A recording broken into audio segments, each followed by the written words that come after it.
నిన్న జరిగిన IPL mini action చూస్తున్నప్పుడు ఎస్ఆర్ఎస్ ఫ్యాన్స్ కి ఇనిషియల్ గా చాలా కోపం వచ్చి ఉంటుంది.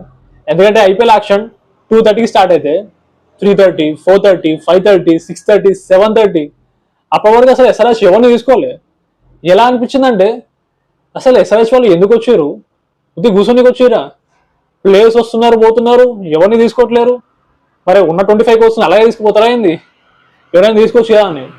మరి ఆ తర్వాత ఎప్పుడైతే వాళ్ళు అన్క్యాప్డ్ ప్లేయర్స్ మీద ఇంట్రెస్ట్ చూపించారో నేను అనుకున్నా, ఓకే ఐపీఎల్ 2025 ప్లేయర్స్ పర్ఫార్మెన్స్ చూస్తే ఎక్స్పీరియన్స్ ప్లేయర్స్ కన్నా కాలేజ్ పోరాలే మస్తు ఆడారు. పంజాబ్ టీంలో 8 మంది అన్క్యాప్డ్ ప్లేయర్స్ ఉన్నారు, వాళ్ళే కదా ఫైనల్కి వెళ్ళింది. అలాగే సిఎస్కేలో ఆయుష్ మాత్రే, రాజస్థాన్లో వైభవ్ సూర్యవంశీ, వీళ్ళకి నిండా 18 years కూడా లేవు, మైనస్ వీళ్ళు మస్తు ఆడారు. సో ఎస్ఆర్హెచ్కి కాన్ఫిడెన్స్ పెరిగినట్టు ఉంది అన్క్యాప్డ్ ప్లేయర్స్ మీద. దానితోడు మొహమ్మద్ షమీని వీళ్ళు తీసుకున్నప్పుడు మొహమ్మద్ షమీ పర్ఫామ్ చేయలే. సో అందుకే మాక్సిమం అన్క్యాప్డ్ ప్లేయర్స్ మీద ఇంట్రెస్ట్ చూపించారు.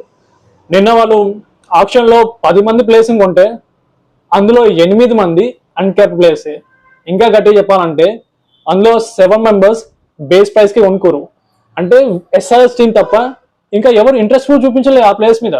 ఒకసారి ప్లేయర్స్ నేమ్స్ చెప్తామేనండి ఎవరైతే బేస్ ప్రైస్కి వచ్చారో. అన్కర్ తర్మాలే, అమిత్ కుమార్, శివాంగ్ కుమార్, షకీబ్ హుసేన్, క్రేన్స్ ఫులేత్రా అండ్ శివం మావి. నేను సరిగా ప్రొనౌన్స్ చేస్తుంటే పోవచ్చు ప్లేయర్స్ నేమ్స్, ఎందుకంటే నేను ఫస్ట్ టైం వింటున్నా వాళ్ళని.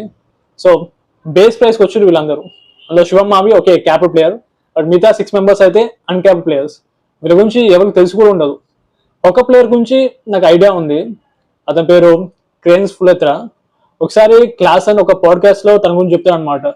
ఓకే నేను నెట్ బ్యాటింగ్ చేస్తున్నప్పుడు ఒక బౌలర్ వేసిండు, లెగ్ స్పిన్నర్ చాలా బాగా వేసిండు, నేనే అటాక్ చేయలేకపోయినా అండి. అర్థం చేసుకోండి, క్లాస్ని అటాక్ చేయలేకపోయినా అంటే ఆబ్వియస్లీ మంచి ప్లేయర్, బట్ ఎవరికి తెలియదు. సో ఎస్ఆర్హెచ్ అయితే మొత్తం చేంజ్ అయిపోయినట్టుంది వాళ్ళ స్ట్రాటజీ మొత్తం, ఎక్స్పీరియన్స్ ప్లేయర్స్ నుంచి అన్క్యాప్ ప్లేయర్స్ వరకు.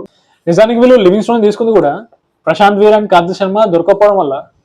ఎస్ఆర్హెచ్ దగ్గర 25 crores ఉన్నాయి, ఇంకొంచెం మనీ ఎక్కువ ఉంటే ప్రశాంత్ వీర్ కార్తిక్ శర్మని వీళ్ళే తీసుకునేటోళ్ళేమో. అప్పుడు లిస్ట్ మొత్తం అన్క్యాప్ ప్లేయర్సే ఉంటారు. ఏది ఏమైనా లివింగ్ స్టోన్ ఫస్ట్ రౌండ్లో అన్సోల్డ్ అవ్వడం నాకైతే చాలా షాకింగ్ అనిపించింది. Middle order power hitter, leg spinner living stone, ఆయన కూడా ఫస్ట్ ఓవర్ తీసుకోలేదు.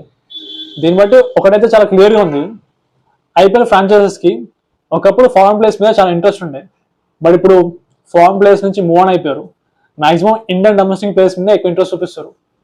ప్రశాంత్ వీర్కి 20 years మాత్రమే 14.2 crores పోయిండు, క్రేజీ మ్యాన్.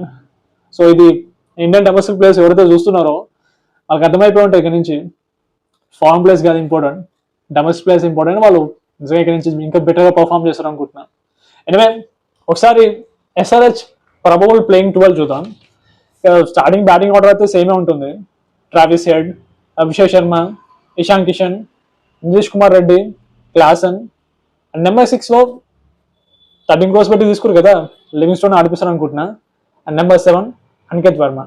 ఇక బౌలింగ్ విషయానికి వస్తే number 8 Pat Cummins, number 9 Harsh Dubey, number 10 Harshal Patel and number 11 Zeeshan Ansari.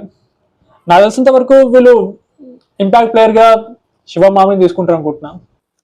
And of course situation తగ్గట్టు చేంజెస్ చేసుకోవచ్చు. లైక్ ఒకవేళ నెంబర్ 4లో నితీష్ కుమార్ రెడ్డి సరిగ్గా పర్ఫామ్ చేయకపోతే, తన ఫామ్లో లేకపోతే నెంబర్ 4లో లివింగ్ స్టోన్ ఆడించి నెంబర్ 5లో సలీల్ అరోరాకి ఛాన్స్ ఇవ్వచ్చు. Wicket keeper batter, SRH batting కల్చర్కి పర్ఫెక్ట్గా సూట్ అవుతాడు.